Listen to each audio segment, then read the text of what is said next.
قرآن پاک میں ہے کہ رسول اللہ صلی اللہ علیہ وسلم نے ارشاد فرمایا، جب حافظ قرآن کو اپنے سینے میں محفوظ کرتا ہے، جب آدمی، جب نوجوان مرد ہو یا عورت ہو، اس کے سینے میں جب قرآن محفوظ ہوتا ہے تو وہ زمین پر اللہ کے ولیوں میں شامل ہو جاتا ہے۔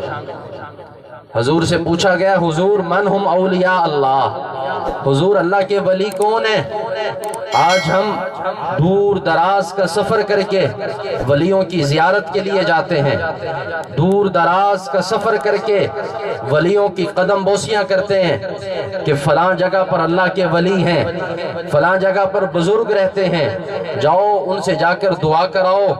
بزرگوں کے پاس جاتے ہیں۔ میرے نبی سے پوچھا گیا، حضور من ہم اولیاء اللہ، حضور اللہ کے ولی کون ہیں؟ آج ہم ان کی طرف تو توجہ نہیں کرتے۔ فرمایا گیا، حضور اللہ کے ولی کون ہیں؟ دل کے کان کھول کے سن۔ میرے نبی نے کیا ارشاد فرمایا؟ فرمایا اللہ کے ولی وہ ہیں جن کے سینے میں قرآن محفوظ ہو گیا ہے۔ یہ معصوم بچے، یہ ٹوٹی پھوٹی چٹائیوں پہ بیٹھنے والے، جن کی قدر و منزلت ہمارے دلوں میں نہیں ہوتی، جب دل میں آیا ہم نے ان کے خلاف زبان درازیاں کی، جب دل میں آیا ہم نے ان کو حقارت کی نگاہوں سے دیکھا، جب دل میں آیا ہم نے علماء کی توہین کر دی، جب دل میں آیا ہم نے ان قرآن والوں کی توہین کر دی۔ میرا نبی فرماتے ہیں، ان کے پاس بیٹھا کرو، ان کی صحبت میں بیٹھا کرو، ان کی زیارت کے لیے جایا کرو۔ کیوں؟ کہ اللہ کی کلام ان کے سینے میں محفوظ ہو گئی ہے۔ نعرہ تکبیر، شان محمد مصطفیٰ، عظمت صحابہ اہل بیت، شان قرآن، عظمت قرآن، مدارس دینیہ، نعرہ تکبیر۔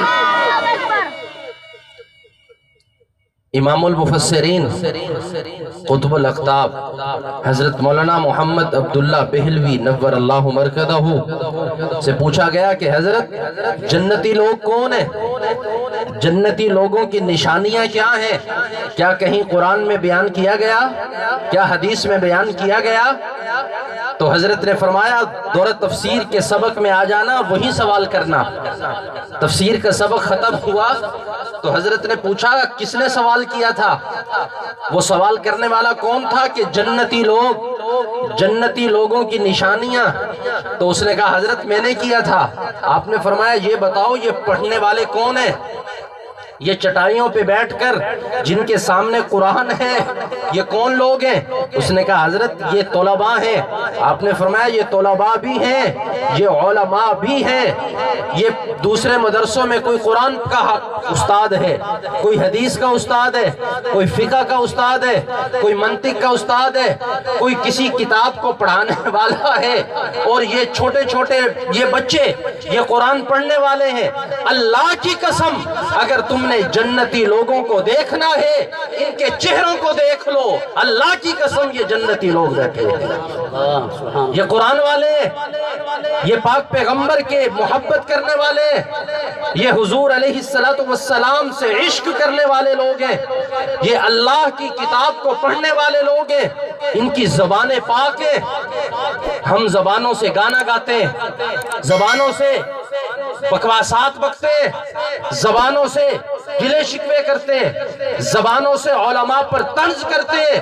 آؤ ان کی زیارت کرو، یہ صبح سے لے کر شام تک اللہ کا قرآن پڑھتے ہیں۔ آؤ ان کی درسگاہوں کو دیکھو، فجر کی نماز کے بعد قاری صاحب قرآن لے کے بیٹھ جاتے ہیں۔ یہ معصوم بچے، یہ معصوم چھوٹے چھوٹے بچے یہ قرآن لے کر پڑھتے ہیں، رات تک قرآن پڑھتے رہتے ہیں۔ حضرت امام اولیاء حضرت لاہوری سب کہہ دے رحمت اللہ علیہ، آپ نے ارشاد فرمایا لاہوریو تمہاری خرافات، تمہاری یہ دنیا کی مشاغل، اللہ اور اس کے رسول سے دوری، یہ تمہاری بغاوتیں میں دیکھ رہا ہوں، سوچتا ہوں تمہارے اوپر عذاب کیوں نہیں آتا؟ میں تمہاری بے حیائیوں کو دیکھتا ہوں، سنتا ہوں، سوچتا ہوں عذاب کیوں نہیں آتا؟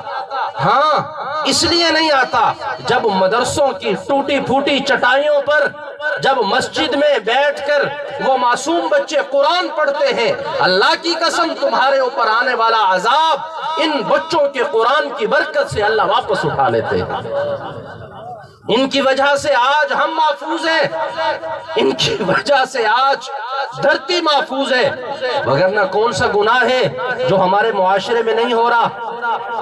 کون سا گناہ ہے جو آج ہمارے معاشرے میں نہیں ہے؟ کون سی برائی ہے جو آج ہمارے معاشرے میں نہیں ہے؟ علماء بیٹھے ہیں، حضرت شعیب علیہ السلام کی قوم پر کیوں عذاب آیا؟ قرآن بتاتا ہے کہ وہ ناپ تول میں کمی کرتے تھے۔ ایک برائی کا عنصر تھا ان میں جو واضح تھا، جسے قرآن نے بیان کیا کہ ناپ تول میں کمی کرنے والی قوم پر اللہ کا عذاب آیا ہے، رب نے نہیں بخشا۔ آپ بتائیں ہمارے معاشرے میں ناپ تول میں کمی نہیں ہوتی؟ ہمارے معاشرے میں دو نمبریاں نہیں ہوتی؟ ہمارے معاشرے میں اصل نقل کو اصل بنا کے نہیں پیش کیا جاتا؟ ہمارے معاشرے میں حرام کو حلال کہہ کر نہیں بیچا جاتا؟ تو عذاب کیوں نہیں آتا؟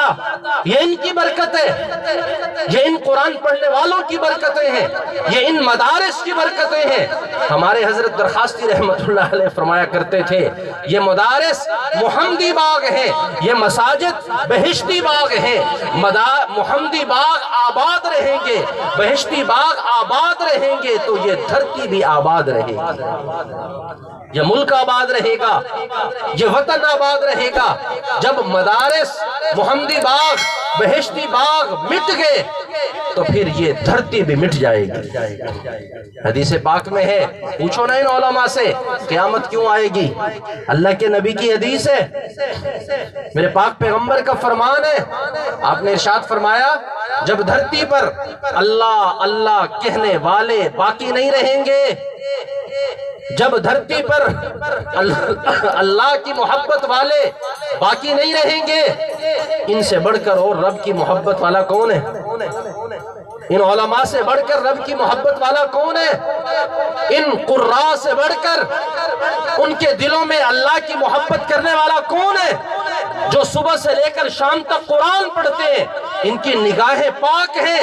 ہماری نگاہوں نے، آپ لوگوں کی نگاہوں میں یہ کل پرسوں ترسوں یہ دھرتی کے خرافات دیکھے ہیں، اور ان معصوم بچوں نے کلاسوں میں بیٹھ کر قرآن کو دیکھا ہے، انہوں نے قرآن پڑھا ہے، انہوں نے پاک پیغمبر کا فرمان پڑھا ہے۔ اس لیے ان کو بے وقت نہ کیا کرو، ان کو اہمیت دیا کرو۔ آج ہم آباد ہیں تو ان کی برکت کی وجہ سے آباد ہیں، یہ ان کی وجہ سے ہمارے حضرت شیخ بہلوی رحمت اللہ علیہ چھوٹے چھوٹے معصوم بچوں کو بلاتے، اور جب وہ آتا تو حضرت فرماتے اپنے ان معصوم اور پاک ہاتھوں کو اٹھا کر دعا مانگ، یہ دعا کر اللہ عبداللہ بہلوی کا خاتمہ ایمان پہ کر دینا۔ وہ لاکھوں لوگوں کی زندگیوں کو بدلنے والا بہلوی، وہ لاکھوں لوگوں کو اللہ اللہ سکھانے والا بہلوی، معصوم بچے قرآن پڑھنے والے بچوں کو بلا کر کہتے اپنے معصوم ہاتھ اٹھا، وہ ہاتھ اٹھاتا اور حضرت فرماتے کہنا اللہ عبداللہ بہلوی کا خاتمہ ایمان پہ کر دینا۔ تو پوچھا حضرت آپ یہ کیوں کرتے ہیں؟ فرمایا مجھے پتا ہے میں کیسا ہوں، مجھے پتا ہے میں کیسا ہوں، میری دعا قبول ہوتی ہے یا نہیں ہوتی؟ اللہ کی قسم اللہ ان قرآن پڑھنے والوں کی دعاؤں کو رد نہیں کرتا، اللہ ان کی دعاؤں کو واپس نہیں لٹاتا، اس کی دعا ضرور قبول ہوگی۔